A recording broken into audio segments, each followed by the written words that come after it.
জাতীয় চলচ্চিত্র পুরস্কারপ্রাপ্ত শিশু অভিনয় শিল্পী ছিলেন তিনি। অভিনয়ের সমূহ সম্ভাবনা থাকলেও বনে গেছেন স্বনামধন্য কণ্ঠশিল্পী। 52 বছর পেরিয়েও সময়ের পরিবর্তনের সঙ্গে নিজেকে মানিয়ে নিয়ে তিনি ধরে রেখেছেন তার গায়কীর স্বকীয়তা।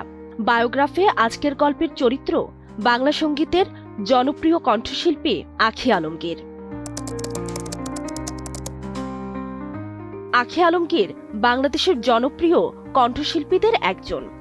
আধুনিক বাংলা গান, সিনেমার গান এবং স্টেজ পারফরমেন্সের সব ক্ষেত্রে সমানভাবে পরিচিত তিনি। কিন্তু সঙ্গীতের বাইরেও তিনি একজন অভিনেত্রী এবং উপস্থাপিকা।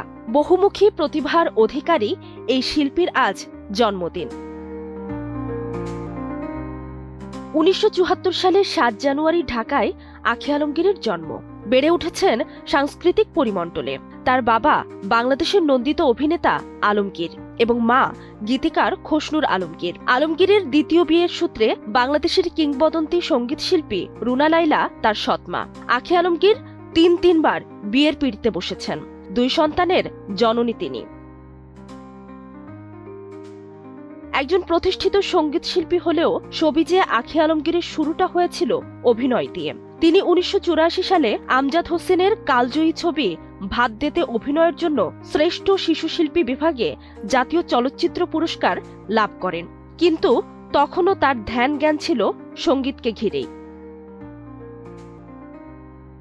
শাস্ত্রীয় এবং সমসাময়িক সঙ্গীতের উপর দখল থাকা আঁখি চলচ্চিত্রের গান দিয়েই তার সঙ্গীত ক্যারিয়ার শুরু করেন। 1994 সালে বিদ্রোহী বধূ ছবিতে প্রথম প্লেব্যাক করেন। তখন তিনি সবে কলেজের ছাত্রী।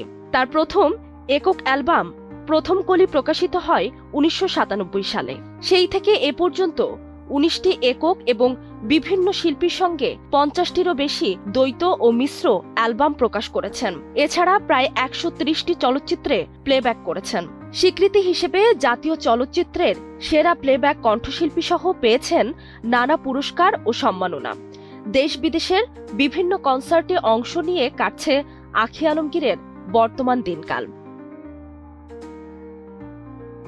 আঁখি আলমগীর শুধু একজন কণ্ঠশিল্পী নন, তিনি বাংলা সঙ্গীতের একটি নির্ভরযোগ্য নাম।